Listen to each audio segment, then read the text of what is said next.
جی السلام علیکم. وعلیکم السلام میرے کو ورحمۃ یہ اللہ. پوچھنا تھا کہ دعا کرنے سے پہلے ہم حمد و ثنا کر کے درود شریف پڑھ کے پھر اپنے گناہوں کی مغفرت مانگ کے اپنی حاجت رکھتے ہیں اللہ تعالیٰ کے سامنے. اس کے بعد دعا ختم کرتے وقت بھی درود شریف پڑھ کے ختم کرتے ہیں.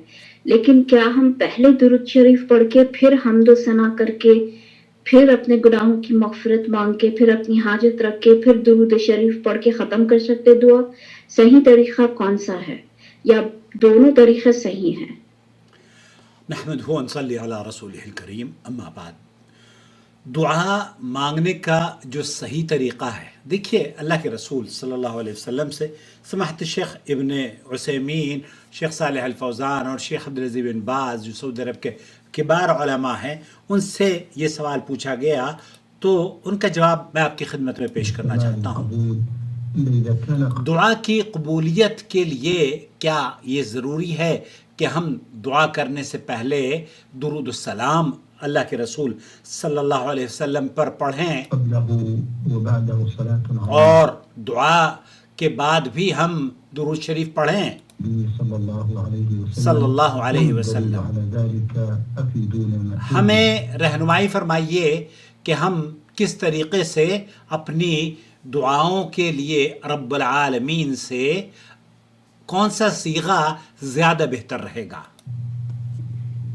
الصلاة على النبي صلى الله عليه وسلم قبل الدعاء والبداءة بحمد الله والثناء عليه قبل الدعاء. آپ حمد و ثنا اور درود و سلام پڑھ کر اگر اپنی دعا کا آغاز کرتے ہیں تو یہ دعاؤں کی قبولیت کا ایک سبب ہے، اور اس سبب کو اختیار کرنے سے آپ کی دعائیں قبولیت کا درجہ رکھتی ہیں.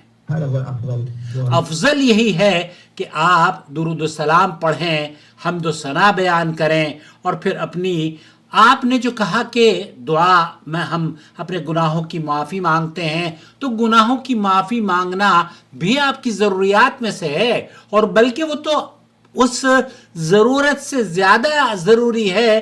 جیسے کہ میں کہوں کہ مجھے فون چاہیے یا بیٹی کی شادی چاہیے یا مجھے اپنی شادی کرنی ہے، اس سے زیادہ ضروری ہے کہ آپ اپنے رب سے اپنے گناہوں کی معافی مانگیں. تو یہ دونوں چیزیں دراصل سیم ہیں، بلکہ زیادہ اہم یہ ہے کہ آپ اپنی گناہوں کی معافی مانگیں. تو دعا کرنے سے پہلے درود و سلام اور حمد و ثنا، اگر حمد و ثنا آپ پڑھتی ہیں، درود و سلام پڑھتی ہیں، تو یہ دعا کی قبولیت کے اسباب میں سے ایک سبب ہے. فإذا أراد أحد أن يدعو الله عز وجل فليبدأ بحمد الله والثناء عليه. اور اگر آپ اس طرح سے کرتی ہیں کہ اللہ کی حمد بیان کرتی ہیں اور پھر اس کے بعد درود و سلام پڑھتی ہیں، ثم الصلاة على النبي صلى الله عليه وسلم ثم يدعو بما شاء. پھر اس کے بعد آپ جو چاہے دعا مانگیں. آپ یہ مت کہیں کہ مجھے استغفار یا گناہوں کی معافی کے لیے پہلے کرنا ہے یا نہیں. گناہوں کی معافی تو آپ سب سے زیادہ مقدم رکھیے. ہمیشہ اللہ تعالیٰ سے اپنے گناہوں کی معافی کا سوال کرتے رہیے. ولو دعا بدون ذلك. اور یہ بھی بات آپ کے علم میں آنی چاہیے کہ دعا اگر آپ مانگ رہی ہیں اور آپ کو درود و سلام آپ نے نہیں پڑھا ہے، تو یہ نہیں کہہ سکتے کہ آپ کی دعا قبول نہیں ہوگی، بلکہ دعائیں ادعونی استجب لکم. اللہ رب العالمین قرآن کریم میں یہ فرماتا ہے کہ آپ دعا مانگے، میں آپ کی دعاؤں کو قبول کروں گا. فلا حرج علی. تو ایسی صورت میں آپ درود السلام اگر پہلے پڑھ لیتی ہیں یا درود السلام بعد میں پڑھتی ہیں، یا درود السلام پہلے پڑھ لیتی ہیں اور بعد میں نہیں پڑھتی، یا درود السلام آپ بیچ میں بھی پڑھ لیتی ہیں اور اپنی دعاؤں کو جاری رکھتی ہیں، تو یہ تمام صیغے دعا کی قبولیت کے ہیں. البتہ اگر آپ اس طرح سے کرتی ہیں کہ حمد و ثنا کریں، پھر درود السلام پڑھیں اور پھر آپ اپنی حاجت کو طلب کریں اور پھر درود و سلام پڑھیں، اور اس طریقے سے آپ اپنی دعا کا اختتام کریں، تو یہ افضل طریقہ ہے. وليس تركه للحمد والثناء. اور حمد و ثنا اس میں کوئی فرق نہیں ہے، البتہ اللہ کی کبریائی اور بڑائی کرنا اور درود و سلام پڑھنا یہ دعا کی قبولیت کے اسباب میں سے ہیں. تعالى والصلاة على رسوله صلی اللہ علیہ وسلم إيمانا من قبول دعوته. یہ دعا کی قبولیت کے اسباب ہیں. بل قد يقبل دعاؤه وإن لم يفعل.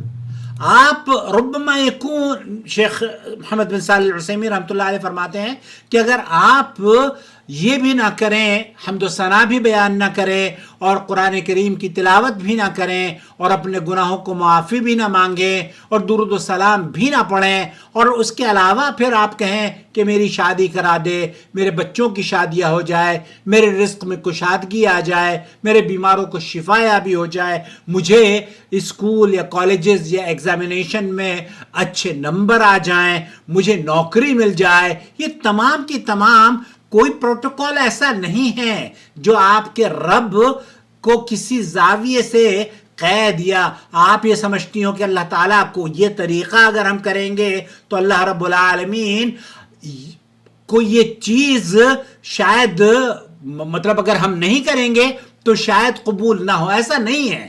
آپ کا رب بڑا رحیم ہے. آپ کو صرف کیا کرنا ہے، اپنی دعاؤں کو مانگنا ہے. آپ دعا مانگیں، میرے بچوں کی سلامتی ہو، میرے بیٹے کی دعا قبول کر لے، میرے بیٹے کی امن اور سلامتی سے اس کو فلانی منزل مقصود تک پہنچا دے. اے اللہ، ہم گاڑی خریدنا چاہتے ہیں، گھر کشادہ خریدنا چاہتے ہیں، اس میں آسانیاں فرما دے. میں اپنے بیٹے کی یا بیٹی کی شادی کرنا چاہتا ہوں، میں بھی چاہتا ہوں نواف کی شادی ہو جائے. تو اس کے لیے ہمیں کیا کرنا چاہیے؟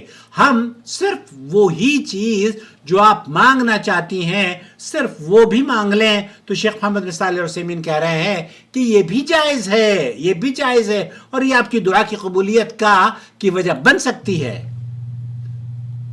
وأما الحديث الذي أشار إليه فإنه ما يذكر عن النبي صلى الله عليه وسلم من قوله الدعاء موقوف بين السماء والأرض حتى تصلي على نبيك، ولكنه لا يحضرني الآن مدى صحة هذا الحديث.